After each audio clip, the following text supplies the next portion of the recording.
Hello, it's the frequency in use. This is Kilo Charlie 2 Bravo November Whiskey. Good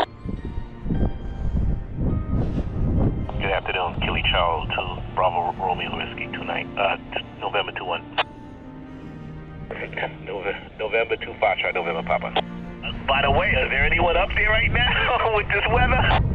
That's a Roger. There's a couple big groups up here, and just up here making sure people don't get lost or hurt.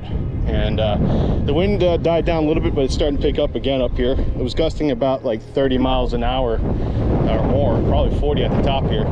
I'd estimate the temperature right now is about roughly 30 degrees or so in the wind chill. I can only imagine. I can see it and I can feel it up here on this end. We're actually about ready to, after we get something to eat, sit up on one of the other ridges, high ridges, actually across from you, and see if we can get anything on 10 and 11. The band conditions on the HF, at least on those bands, have been really, really bad. So we're hoping that we can just say hello to anyone, friend or two that we know that are out there. But definitely, we will be checking in on you up there once in a while. Hello and welcome. Today I want to talk about the radio operations on the hilltop and the importance of using radios out in the field for emergency communications and also in general use and as an everyday outdoor kind of carry. Now, the reason why I recommend getting a radio of some sort is that they can function usually independent of any kind of cell phone line or system, and in certain situations you might need to use a radio versus a phone. Now, there's pros and cons to it, and we use two different types of radio systems while on the trail, and I try to demonstrate that while on the hilltop, either in the fire tower or up on a ridge in the forthcoming video. But for today, we're going to go over a few of the radios that I have on the table here. I didn't use all the radios here on the table, but we'll go over some of the differences between them. And if you're looking to get into radio, it's a good time to try it now, and we can go over some of the options here, so hopefully it kind of helps you decide what kind of radio you're looking at. Now, we use two types of radios for the video. We use Citizens Band or CB radios. Now, those are kind of a non-licensed AM transceiver type of radio, and with the maximum output of about 4 watts or so. And you can attach both external and use internal antennas on the radio, so you can use them in a different variety of setups. So they are flexible in that regard, which is very good. And they're readily available to most people on Amazon and eBay. I have some older model CB radios, so they're older technology, if you will. There's newer, much more improved technology nowadays for ham radio. For example, these old Radio Shack ones, the TRC 222, which we kind of showed a little bit of a demonstration up on the hill, and the TRC 225. They're a little bit different from each other, but they're from the mid-90s, and they have mid-90s technology in it. The newer radios, for example, on these types of radios, they're going to be smaller. They still use about anywhere from 8 alkaline to 10 rechargeable AA's, depending on the model you get. And they also feature a VHF receiver in them, which receives weather frequencies usually. Some of them can even do the more expensive ones can even do lower and upper sideband modes, but that's getting too advanced right now. Basically, these are AM radios, amplitude modulation, and these radios here are FM transceivers, but they can also do, in some cases, AM as well, and they do receive various different frequencies. So let's go over the radios we have briefly here, and then we'll get to the video of operations. So basically, we have these two CB radios here. One has a telescopic antenna that's coil loaded. That's great for what we call 11 meter work. This one has a coil loaded rubber duck antenna. It's rubber, kind of like a rubber ducky. It's what we call it in the ham radio world. And they do have squelch, volume knob, and 40 channel banks of memories. Now, I'll try to put up a list of all the CB frequencies that you can operate on. This way you can kind of get an idea of what each channel contains in terms of its frequency. They do have volume and squelch controls. They have a push to talk, and you can also plug in external antennas, for example, on these radios via the side. So that's a thing of the mid-90s tech. So that's why these are a little bit older. The newer radios, you can just simply swap out the B and C connector, which is the type of antenna connector that we have on these other radios. Makes it easier to kind of quickly change in and out antennas in the field, which is why I use that system. So basically, a lot of people use this because it's license free, and some keynotes is that a lot of truckers still use it. It's great for the highway. So if you're traveling, these are a good option to have in your car. They're relatively inexpensive compared to some of these other radios on the table. So it's economical, and you don't need a license. So the chances of actually finding somebody to talk to is a little bit higher on these radios, although the chances of actually talking to them might be a little bit different. But if you're on the road, this is a good option to start with if you're looking to get into radios or get back into radios for some of you older folk out there who do remember when you needed a license for CBs. Now, these are 40 channels, so that's a good amount of channels that you can use for operations. Moving along, we have what we call the VHF, UHF type of radios, and these are more geared towards amateur radio as one of the other options. And there's other options, of course, that are not on the table. I'll just list them right here for the sake of listing them. We have FRS radios, GMRS, and also MERS type of radios. That's multiple use radio service. The multiple use radio service is probably one of the most flexible ones in terms of having a direct simplex radio to radio. It's 5 channels. I do recommend that if you have a business, get a MERS radio. If not, you can get into GMRS, which requires a license, but it's the 10-year license, and you can use repeater systems with that GMRS radio license, and you don't need to study for it. So that's a good thing to get. FRS is the family radio service. Those are the Walmart pack walkie-talkies, basically. So it's kind of like, okay, that kind of can work too, but they're not going to go very far usually. But moving along, this is the Yaesu VX1r here on the table. It's a dual band micro HT. The reason why I use this one is that it has a good capability of being powered by multiple power sources, meaning its battery and DC input port. I can run a USB battery bank into this little radio and keep it on 24/7, transmitting and receiving if I want to. That's why I have it on the table. Next to it is the Kenwood THF6A. This is a little bit more feature-packed radio. It does 1.25 meters, 2 meters, and 70 centimeters. The VX1r only does 2 meters and 70 centimeters. This does another portion of the frequency there, which is good.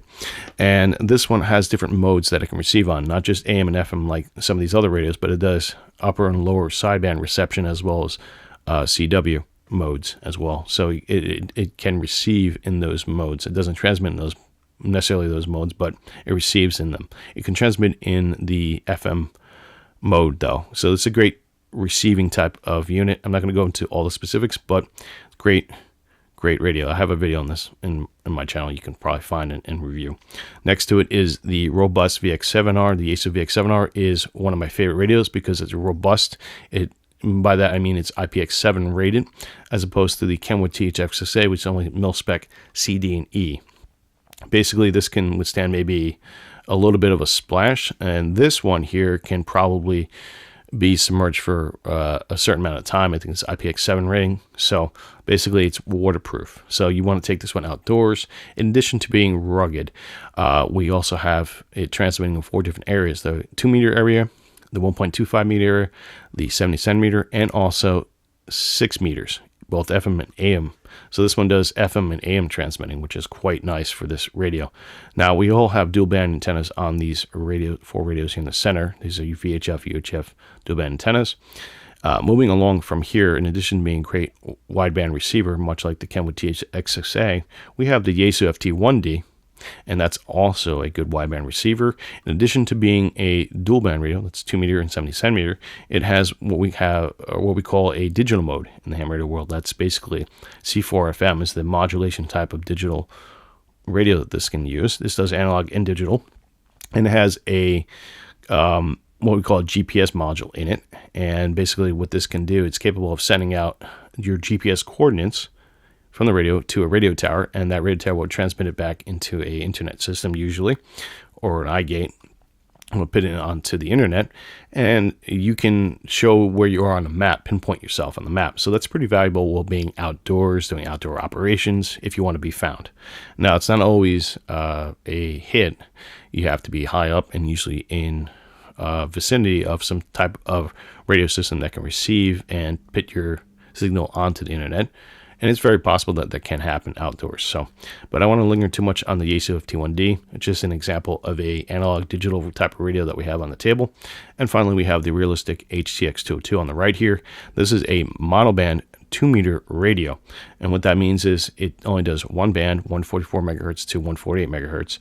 And this is an older type of technology radio where you can see how big this radio is compared to the others on the table. We have a 10-pack AA in here, so this does a full 5 watts out, which is quite nice. And the reason why we use this is that the older technology in here, it has what we call a tight front end, meaning any radio signals adjacent to the frequency that you're on will not interfere, or will be less likely to interfere with your radio and your receiving. So that's important, because when we're on the hilltop with these radios, as you will see in the video, you'll sometimes see that some of the frequencies that we operate on have interference from neighboring frequencies. So that's not a good thing when it comes to communicating.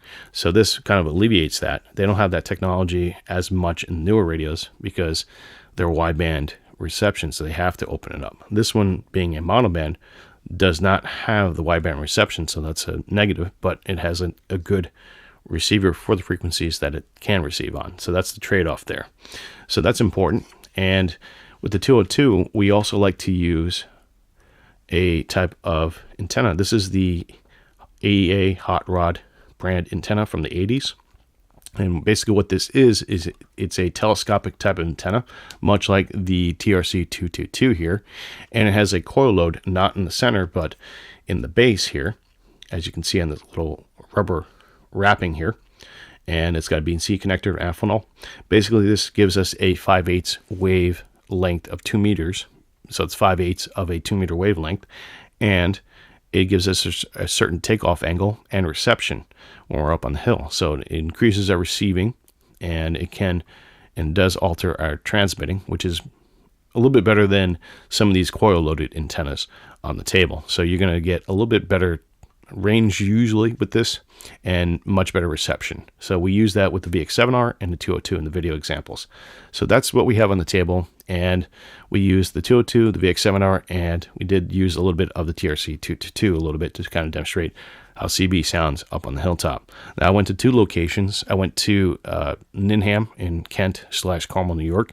It's Kent, a Carmel location, I believe.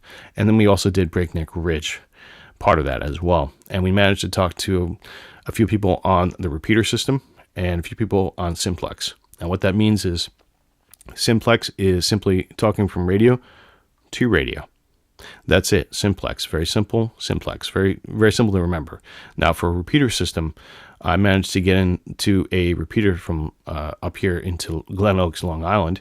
That's basically talking from my radio here to a middle radio, which is a repeater, to another person's radio, which is here.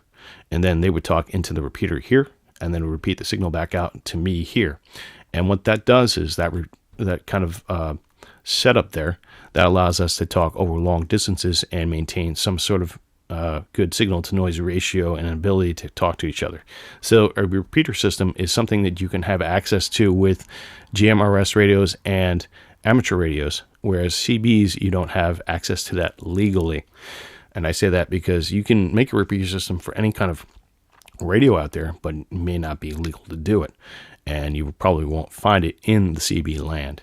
So that's some of the differences between VHF, UHF radios versus CB radios. One being licensed for the CB, the other being you have to study for a license, but once you get it, you get a call sign and you talk to other people with a call sign. That's another thing that's kind of different with the CB versus ham radio. It's a little bit more formal on ham radio. There's still people on there who, make trouble, but not as much. And we all have call signs, which we can identify each other with. Whereas CB, it's kind of just the Wild West. Now, there's pros and cons to that. So you kind of decide what you want to use for a radio system. But I'm going to go ahead and show the operation side of the video here, so you can get an idea of how the radios work in the field. Now, this is not representative of all the conditions out there. It's just a small sample, and you have to be aware. One of the most common questions that I get for radios, especially on YouTube and when I'm talking about radios with people, is how far do these radios go? And the answer is it depends. The reason why it depends, it has several different factors, which we'll list off: antenna type, power, location, weather environment, and the terrain, which kind of goes in with the topography or location, if you will. Those are just five conditions that can determine who hears you and how far you go. And the sixth one, if you want to include that, there's more too, but the sixth one is time of day. For example, if you're calling out CQ or looking for somebody in the middle of a workday, you're not going to get anybody. But if you're on a Sunday afternoon or Saturday afternoon, you're probably going to get some people on the radio. So timing is another element in with that, and in conjunction with other elements that we haven't listed here. So keep that in mind when you're looking for a radio. There's multiple conditions to determine how far they go. So those are just a few. So let's go ahead and watch the video and kind of see how I did.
Okay, so you have two radios, ham radio, 2-meter HTX202 from the 1980s, and the CB 40-channel AM TRC 222 from Radio Shack from 1995 or thereabouts, mid-90s. I'm going to be using these two to show how communications work up in fire tower here.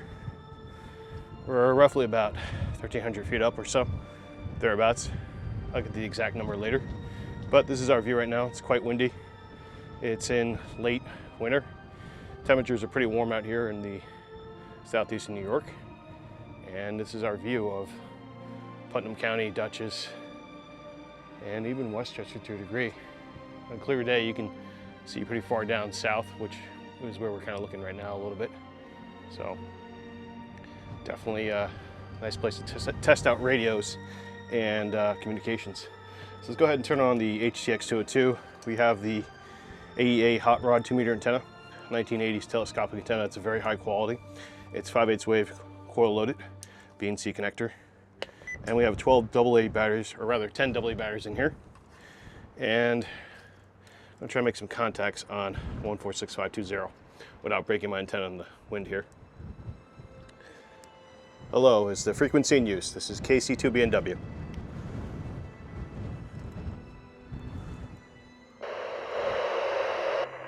KC2BNW, KB2NRK. How you doing, John? KB200K, KC2BW. I'm up in the fire tower on Mount Inham. How copy, over?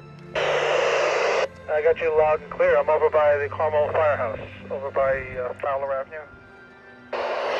Roger, roger, Chris. Good to hear you. I'm just doing a video on YouTube about the ham radio stuff, and I got a CB up here showcasing the radios. You got a good signal up here into the fire tower. It's been a while, my friend. Yeah, I was wondering where you've been. Yeah, perfect. S9 copy. Really good signal over here, nice and strong. How's the weather up there? Weather is nice and warm coming up, nice and sunny. A little bit windy up here in the tower right now. I'd say about maybe 15 to 20 mile an hour winds, a little bit gusting thereabouts. Over. Yeah, I can hear a little bit of the wind on the mic, but real good signal, real good signal. What radio are you using? I've got the HT1000 with me right now. That's the one I brought up to test out and showcase. Okay, very good. Sounds real good. I used to have, the 2 meter of from the Radio Shack. What was it? I don't know if that was the 202 or which one, but the 2 meter version with the big heat sink that would get really hot on your hand. I used to have that, and I gave it to another fellow ham. Real good radio. That's a roger. Hey, do you want to switch over to the Pearl repeater real quick? I just want to demonstrate the repeater on the radio here. Yeah, you said you want to switch over to the Pearl? Roger that. We'll switch over to the Pearl 145.130. KC2BW QSY. Very good. KB2 NRK QSY. KB2 NRK KC2BW. This is the K2PUT. So we're using the repeater now, which is right to next to us actually on the mountain here. This is KB2 NRK. Listening? And that's my buddy Chris. He's talking to me through the repeater, and it's repeating the signal to my radio. So we're doing repeater operations. KB200K, KC2BW. Sound real good into the repeater here. I was just explaining to the audience how the repeater system kind of works with the radios we're doing right now. Yeah, you sound good. The audio, actually, believe it or not, the audio on Simplex is a little bit stronger, but I still hear you very clear, loud and clear over here. I'm almost at the QTH right now. I'm going into the back entrance. Copy that. Well, you sound full DFQ up here. Obviously, I'm right next to the repeater site, like literally about 50 feet away from it. So, yeah, you got a good signal coming to the repeater. Doesn't sound like there's any issues on your end.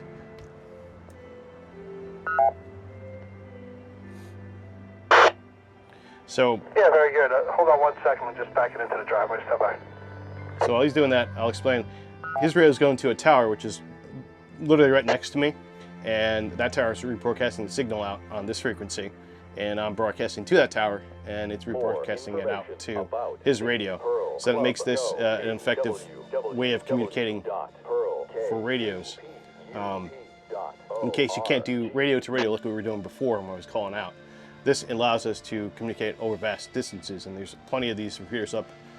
Sometimes even to back up emergency power too, but not all of them.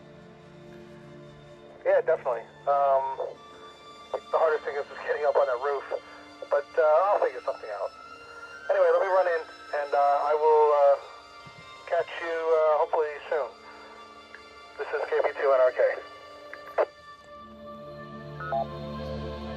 All right, Chris, KB200K from KC2BW. It's good to talk to you. Good to meet you on Simplex. I'm going to head back over to 146520 and call out CQ for a little bit and see who else I can fish up. Yeah, okay, very good. I know he was talking to his patient in Patterson yesterday, so hopefully he might be on today. I missed his call, but he might be on. Anyway, 73 is good luck, and I'll talk to you soon. KB2NRK, clear. We're going to extend our whip antenna here. And we got some really good signals up here. So we're kind of going up in channels here. I don't know if you can see it with the sunlight, but it's channel 19, 20, 21.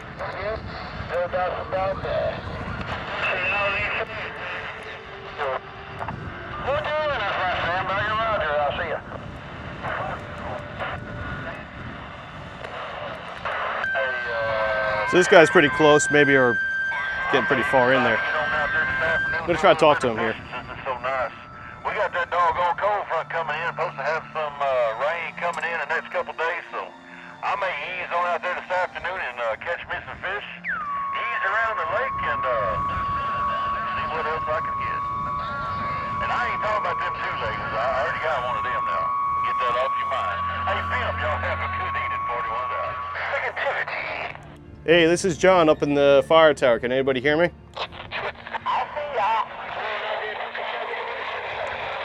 Hello, breaker. Anybody out there? Can they hear me? Probably not. This is the thing about CB. It's like a whole mess of people on here. It's hard to break through the pile up, or what we call it. So let me turn this down a bit. So you can hear there's a lot of people on the radio on the CB. And the advantage of the CB over the ham radio, I would say, is that more people use a CB than they use a 2-meter rig.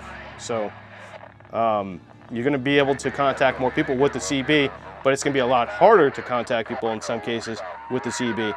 So you're more likely to, in my opinion, to contact somebody on a ham radio band than you are to CB. In this case, because everyone's talking over each other, specifically speaking.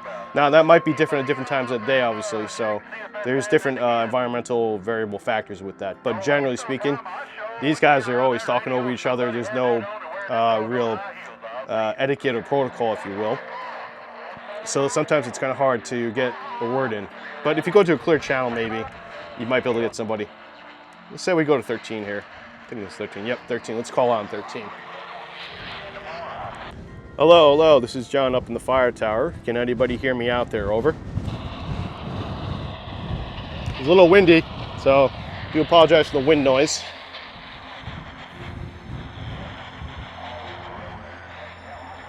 Hello, anybody out there? This is John up in the fire tower. Can anybody hear me? Over.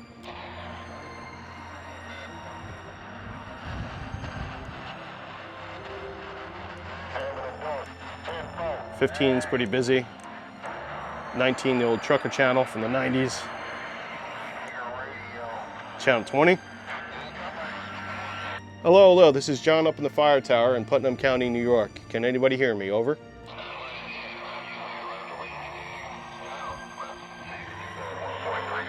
Hello, this is John up in the fire tower in Putnam County. Can anybody hear me? Over.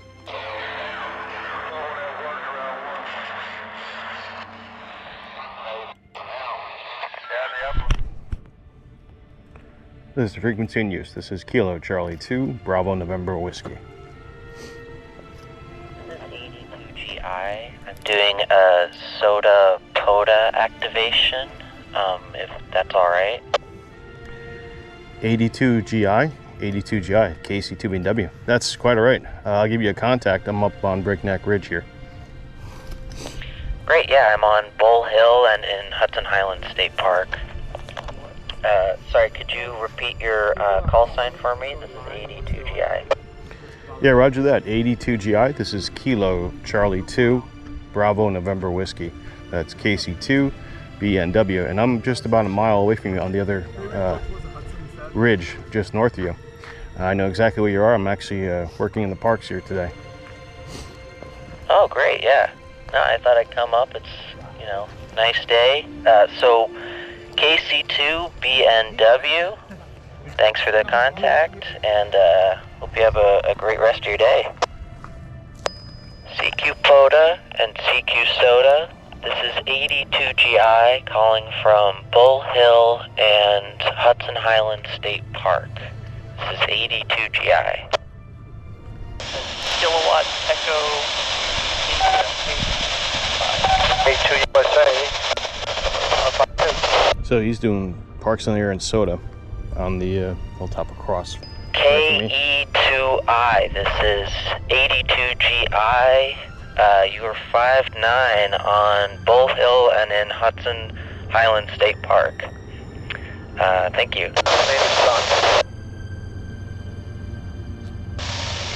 Yeah, I've got you about calling a 4-3 and New York. When you first started calling, you were dropping in and out, but now you're scratching and only dropping out a few times.